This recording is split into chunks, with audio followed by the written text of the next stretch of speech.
रात में कब सोते हो का मतलब प्रेजेंट, ताती का मतलब सिंपल। सवाल पूछ रहा है तो डू और डज हेल्पिंग वर्ब लगेगा।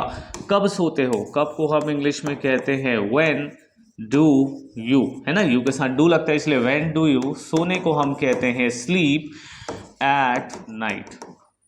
दोस्तों रात, हेलो दोस्तों, हमारे YouTube चैनल में आप सभी का स्वागत है। दोस्तों हर दिन की तरह आज भी हम हिंदी के सेंटेंसेस को इंग्लिश में बदलने वाले हैं। ये सेंटेंसेस किसी ना किसी टेंस से होंगे, इसीलिए हम ले रहे हैं हिंदी का इंग्लिश ट्रांसलेशन, वो भी टेंस की प्रैक्टिस के लिए। चलिए इस वीडियो को तुरंत शुरू करते हैं और सीखते हैं ट्रांसलेशन। दोस्तों हर एक सेंटेंस के लिए मैं आपको ग्रामर के रूल्स भी बताते जाऊंगा, जैसे कि हर वीडियो में हम करते हैं। यहां पे लगा है वह क्यों रो रही है, क्योंकि ये सवाल है आया, इसका मतलब वो हो गया प्रेजेंट, और रहा का मतलब हो गया कंटिन्यूअस। और आप सभी को पता है हेल्पिंग वर्ब हम क्या लगाते हैं कंटिन्यूअस में, इज एम आर, और वर्ब का लगता है आईएनजी। दोस्तों सवाल बनाना है तो सवाल बनाने के लिए सबसे पहले व्हाट, व्हेन, व्हाई जो भी वर्ड आएगा, उसके बाद आपको हेल्पिंग वर्ब लेना है, फिर सब्जेक्ट, फिर वर्ब और फिर ऑब्जेक्ट। तो ये एक तरीका है जिससे हम क्वेश्चंस बनाते हैं। वह क्यों रो रही है, तो सबसे पहले WH वर्ड क्यों को हम इंग्लिश में कहते हैं वाई के बाद हमें क्या चाहिए, हेल्पिंग वर्ब। हेल्पिंग वर्ब है यहाँ का इज, क्योंकि हम किसी लड़की के बारे में बात करें सिंगुलर के साथ is, so why is he. और रोने को हम कहते हैं क्राई, और जिसका हमें चाहिए होगा आईएनजी फॉर्म।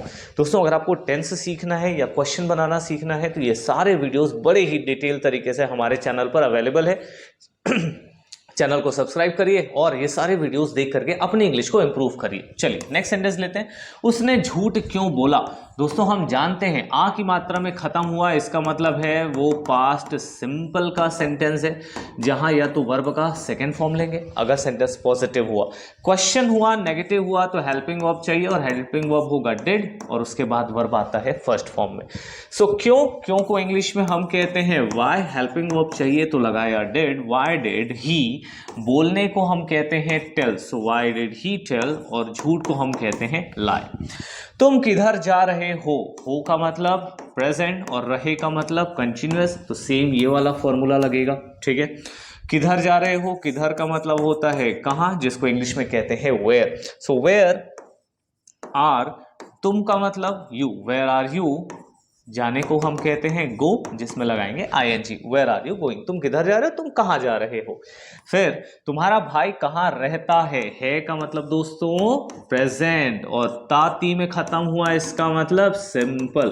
देखो मिक्स टेंस लेने का फायदा क्या है, बार बार आपको ये चीज प्रैक्टिस होती है। टेंस ऑलरेडी पढ़ा है फिर भी मिस्टेक करो, तो यही तो वीडियोस है जहां आपको मदद मिलेगी। हर दिन ऐसा वीडियो आता है और आपको चैनल को सब्सक्राइब करके ये वीडियोस की प्रैक्टिस करनी है, ठीक है। एक बार नहीं, दो बार नहीं, 3 बार करिए, जितने बार में आपको समझ में आता है उतनी प्रैक्टिस करिए।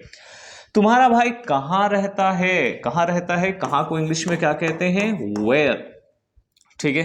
अब क्योंकि प्रेजेंट सिंपल है, हेल्पिंग वर्ब चाहिए तो हम लगाते हैं डू और डज, और उसके बाद वर्ब हो जाएगा फर्स्ट फॉर्म में। सो वेयर डज, एक व्यक्ति के बारे में बात कर रहे हैं, तुम्हारा भाई, so where does your brother. और रहने को हम क्या कहते हैं, live, so where does your brother live. फिर बच्चे स्कूल कैसे जाते हैं, कैसे को हम कहते हैं हाउ। अब सेम सेंटेंस है का मतलब प्रेजेंट, ताती का मतलब सिंपल, तो वैसा ही बनेगा। सो हाउ डज, अच्छा बच्चे हैं एक से ज्यादा है तो हम लगाते हैं डू, ठीक है। हाउ डू, बच्चों को हम क्या कहते हैं, चिल्ड्रन, हाउ डू चिल्ड्रन जाने को गो टू स्कूल, ठीक है। पहले के वीडियोस में हमने थोड़े सिंपल सेंटेंसेस लिए थे, अब मैं थोड़े से टफ सेंटेंसेस ले रहा हूं, क्योंकि आपको टफ सेंटेंस की प्रैक्टिस कराने की जवाबदारी भी मेरी ही है। तो थोड़ा इजी थोड़ा टफ मिलाकर प्रैक्टिस करेंगे, क्योंकि सिंपल सेंटेंस तो आप खुद से बोल लेते हो, प्रॉब्लम कहां आती है, थोड़े से टफ वाले में। तो वो टफ हम धीरे धीरे करते जाएंगे और आपकी इंग्लिश को इंप्रूव करते जाएंगे। चलिए आगे बढ़ते हैं नेक्स्ट स्लाइड पे। उसने क्या अपराध किया, देखो बहुत सारे सवाल है आज, और पिछले 1-2 वीडियोस से हम लोग सिर्फ क्वेश्चंस बनाने की प्रैक्टिस अच्छे से कर रहे हैं, क्योंकि मैंने जहां तक ऑब्जर्व किया है क्वेश्चंस बनाने में बहुत मिस्टेक होता है। उसने क्या अपराध किया है का मतलब प्रेजेंट, और कोई काम अगर कर लिया है तो परफेक्ट। हेल्पिंग वर्ब क्या आएगा, हैव या फिर हैज, और वर्ब का थर्ड फॉर्म। क्या को हम इंग्लिश में कहते हैं व्हाट, ठीक है। अब क्या अपराध है, तो व्हाट अपराध को हम कहते हैं क्या, सिन या फिर crime, what crime has he, अब ही है ना तो उसके साथ तो हैज ही लगता है। So what crime has he, अब उसने करने को हम कहते हैं डू, जिसका थर्ड फॉर्म चाहिए तो डन। ठीक, उसका अपमान किसने किया है, सेम है और कर लिया तो सेम आएगा, किसने किया है तो हो जाएगा हु हैज। अपमान करने को हम कहते हैं insult, so who has insulted, third form चाहिए ना, हु हैज इंसल्टेड हिम, उसका अपमान किसने किया है। फिर वह बहुत पैसे खर्च करता है का मतलब प्रेजेंट और ताती का मतलब सिंपल। ठीक है, यहाँ पे भी हेल्पिंग वर्ब की जरूरत है क्योंकि सवाल है तो डू डज लगाएंगे। ठीक है, वह बहुत पैसे खर्च करता है, अच्छा ये सवाल नहीं है, अब सवाल नहीं है तो हमें वर्ब का फर्स्ट फॉर्म या फिफ्थ फॉर्म चाहिए। ठीक है, सो ही, खर्च करने को हम कहते हैं स्पेंड, सो ही स्पेंड, अब क्योंकि ही है तो एस लगाना पड़ेगा, ही शी इट नेम के लास्ट में हम एस लगाते हैं और बनाते हैं उसे fifth form. So he spends, क्या खर्च करता है वो, money, so he spends money, बहुत, इसका मतलब होता है अ लॉट। ठीक है, बहुत। फिर हमारी कक्षा में 40 विद्यार्थी बैठते हैं, है का मतलब प्रेजेंट और ताती का मतलब सिंपल। ठीक है, सो कौन बैठता, देखो हमारी कक्षा में अगर सेंटेंस को मैं यहां से शुरू करूंगा तो हो जाएगा गलत। ठीक है ना, direct word to word translate नहीं करते हैं, पहले समझते हैं फिर यूज करते हैं। हमारी कक्षा में 40 विद्यार्थी बैठते हैं, कौन बैठता है भाई, 40 विद्यार्थी, तो 40 विद्यार्थी को हम क्या कहते हैं, 40 स्टूडेंट्स। ठीक है, अब क्योंकि एक से ज्यादा है तो वर्ब में एस नहीं लगाएंगे, 40 students sit in our class. ठीक, फिर तुम्हारे स्कूल का प्रिंसिपल कौन है, अब ये सवाल है। ठीक है, और क्योंकि हम जब किसी के है के बारे में पूछते हैं तो हम लगाते हैं इज, एम, आर, सिर्फ, जैसे कि मैं टीचर हूं, आई एम अ टीचर। ठीक है, यहाँ पे कोई काम नहीं हो रहा है, वैसे ही यहाँ पे भी कोई काम नहीं हो रहा है, सिर्फ पूछ रहे कि कौन है। ठीक है, या तुम्हारे प्रिंसिपल क्या करते हैं ऐसा तो नहीं पूछ रहे, सिर्फ पूछ रहे कौन है, और होने को दिखाने के लिए इज, एम, आर लगाते हैं। सो यहां सेंटेंस हो जाएगा who is the principle of your school. ठीक है, तो ये हो गया सवाल। चलिए आगे बढ़ते हैं और हमारे नए अमेजिंग सेंटेंसेस की प्रैक्टिस करते हैं। हर दिन ये प्रैक्टिस करना ज़रूरी है दोस्तों, हर दिन, क्योंकि जैसे ही आपने प्रैक्टिस छोड़ा मतलब आपका दिमाग उस टाइम पे खाली और वो कुछ दूसरा फालतू का चीज़ एब्जॉर्ब करेगा। चलिए ये देखते हैं, तुमने अपने बारे में क्या छुपाया है का मतलब प्रेजेंट और छुपाया मतलब छुपा लिया तो काम पूरा हो गया, काम पूरा हो गया इसका मतलब हो गया परफेक्ट। ठीक है, क्या क्या के लिए क्या है, सबसे पहले हम क्या लगाएंगे, व्हाट। अब क्योंकि तुम्हारे बारे में है तो यू, व्हाट हैव यू, छुपाने को हम कहते हैं हाइड, हाइड का थर्ड फॉर्म है hidden, what have you hidden, तुम्हारे बारे में अबाउट यू। ठीक, मेरा SBI बैंक में खाता नहीं है, ये प्रेजेंट सिंपल में बनता है दोस्तों, क्योंकि है लगा तो प्रेजेंट तो है, और ये जो सेंटेंसेस हैं वो प्रेजेंट सिंपल के होते हैं। तो आई डू नॉट, और होने के लिए वर्ड लगाते हैं हैव, यहाँ पे हैव कोई हेल्पिंग वर्ब नहीं है, ये होने को दिखा रहा है। I do not have account in SBI bank. ठीक, फिर तुम रात में कब सोते हो का मतलब प्रेजेंट, ताती का मतलब सिंपल, सवाल पूछ रहा है तो डू और डज हेल्पिंग वर्ब लगेगा। कब सोते हो, कब को हम इंग्लिश में कहते हैं व्हेन डू यू, है ना, यू के साथ डू लगता है इसलिए व्हेन डू यू। सोने को हम कहते हैं स्लीप एट नाइट। दोस्तों रात के साथ हमेशा एट लगाना, मॉर्निंग में इन लगेगा, जो आफ्टरनून होता है उसमें इन लगता है, लेकिन नाइट के साथ हमेशा एट लगता है। ठीक है, तो when do you sleep at night, question mark. तुम्हारा भाई कौन सी कक्षा में पढ़ता है, पढ़ता है ना, तो है मतलब कि प्रेजेंट और ताती का मतलब सिंपल, हेल्पिंग वर्ब वही रहेगा। कौन सी, सो व्हिच क्लास।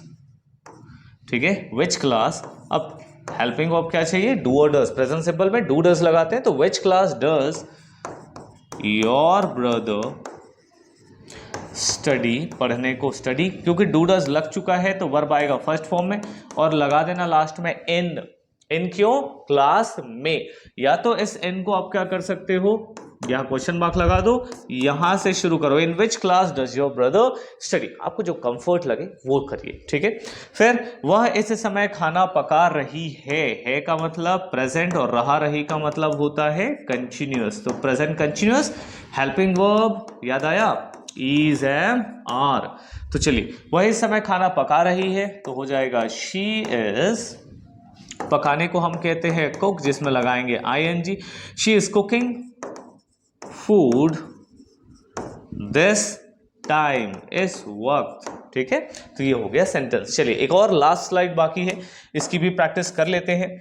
जो सीरियस इंग्लिश के लर्नर अभी तक वीडियो देख रहे हैं, कॉन्ग्रेचुलेशंस दोस्त, आप इंग्लिश बहुत जल्दी सीखने वाले हैं। नहीं तो बहुत सारे लोग होते हैं जो 1-2 मिनट वीडियो देखे और भाग गए, उनको प्रैक्टिस नहीं करनी है। अगर आप प्रैक्टिस कर रहे हो इसका मतलब आप सीरियस लर्नर हो, ठीक है। हमने नाश्ता कर लिया है। जो सीरियस स्टूडेंट होते हैं दोस्तों वो बहुत जल्दी सीखते हैं। देखो क्या हो रहा है कर लिए प्रेजेंट, और कर लिया मतलब कि काम पूरा हो गया है तो परफेक्ट में आता है। परफेक्ट में आता है तो हेल्पिंग वर्ब आप सभी को याद होगा हैव और हैज, और अगर आपको याद तुरंत नहीं आता है तो टेंस पहले सीखो, प्रैक्टिस करो, फिर सेंटेंसेस बनाओ, ठीक है। हमने नाश्ता कर लिया है, हमने का मतलब वी के साथ हम लगाते हैं हैव, वी हैव। नाश्ता करने को टेक कहते हैं, टेक का third form taken, we have taken. और नाश्ता को इंग्लिश में कहते हैं ब्रेकफास्ट, क्या कहेंगे? ब्रेकफास्ट। ब्रेकफास्ट नहीं होता, ब्रेकफास्ट होता है।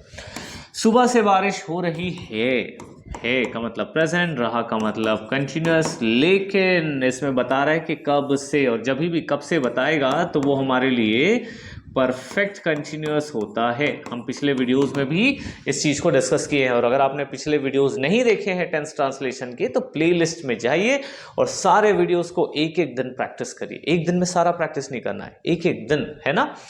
सुबह से बारिश हो रही है, प्रेजेंट परफेक्ट टेंस में हम क्या लगाते हैं दोस्त? हैव और हैज, इसके साथ लगाते हैं बीन और वर्ब का ING फॉर्म। सो सुबह से बारिश हो रही है, बारिश के लिए हमेशा इट से शुरू करते हैं, इट के साथ लगता है has, it has been raining सुबह से, सिंस मॉर्निंग, ठीक है, सिंस मॉर्निंग। फिर क्या तुम उसे पहचानते हो का मतलब प्रेजेंट, ताती का मतलब सिंपल, क्वेश्चन है तो हेल्पिंग वर्ब क्या चाहिए? Do does. बस दिमाग में सेट कर लो इसको, इसीलिए बार बार मैं रूल्स भी लिखा रहा हूं ताकि अगर आपको रूल्स में दिक्कत है ये भी क्लियर होते जाए। क्या तुम उसे पहचानते हो? देखो दोस्तों, 2 तरीके के सवाल होते हैं, ठीक है। तुम क्या चाहते हो, यहां पे तुम बताओगे तुम क्या चाहते हो, लेकिन क्या तुम एप्पल चाहते हो, हाँ या ना? ये यस नो क्वेश्चन है। यस नो क्वेश्चन में आपको सिर्फ और सिर्फ हेल्पिंग वर्ब से शुरू करना है, सब्जेक्ट वर्ब और फिर ऑब्जेक्ट क्वेश्चन मार्क। इसका हेल्पिंग वर्ब क्या आएगा? Do does. तुम के साथ तो डू लगेगा, सो डू यू। पहचानने को know, so do you know, और उसे का मतलब हिम, या लड़की हुई तो हर कहेंगे, ठीक है। फिर क्या बारिश हो रही है? इज, इसको तो ऐसे ही बना सकते हैं, इट रेनिंग, ठीक है। क्या बारिश हो रही है, क्यों? क्योंकि है था मतलब कि प्रेजेंट, और रहा रही का मतलब होता है कंटिन्यूअस, ठीक है। तो present continuous, is it raining. क्या तुम एक काम करोगे? करोगे का मतलब क्या हो गया? फ्यूचर, और फ्यूचर का सिंपल, है ना। फ्यूचर सिंपल में हम हेल्पिंग वर्ब क्या लगाते हैं? विल, शैल, और उसके साथ वर्ब का फर्स्ट फॉर्म। सो क्या तुम मतलब ये भी यस नो क्वेश्चन है, तो will you do a work, ठीक है। या फिर कभी कभी हम ऐसा भी बनाते हैं कि will you do me a favour, क्या तुम एक काम करोगे? इसके लिए क्लासिक लाइन है कि will you do me a favour, ठीक है। ये भी बना सकते हैं, या will you do a work, कि क्या तुम एक काम करोगे। दोस्तों आज की प्रैक्टिस होती है यहाँ पर पूरी। उम्मीद करता हूँ कि आज आपने टेंस की जबरदस्त प्रैक्टिस की होगी। ऐसे ही प्रैक्टिस करते रहने के लिए हमारे चैनल को सब्सक्राइब कर लो और डेली प्रैक्टिस करो। English is a game of practice. जितनी ज़्यादा प्रैक्टिस करोगे उतना ज़्यादा इंग्लिश इंप्रूव होगा। तो हर दिन निकालिए आधे घंटे, 20 मिनट, 15 मिनट, जितना आपसे हो सकता है, जब आप फ्री बैठे हैं, जब आप कुछ काम कर रहे हो जहाँ पर दिमाग लगाने की ज़रूरत नहीं है, ठीक है। जैसे आयरन कर रहे हैं, अब आयरन करते हुए आपने इस वीडियो को प्ले करके छोड़ दिया, सुन रहे हैं और इधर आयरन भी कर रहे हैं, ठीक है। तो इस तरीके से आप इंग्लिश की प्रैक्टिस करिए। चलिए दोस्तों, मिलते हैं अपने अगले वीडियो में, तब तक के लिए गुड बाय। ध्यान रखिए, इंग्लिश प्रैक्टिस करते रहिए।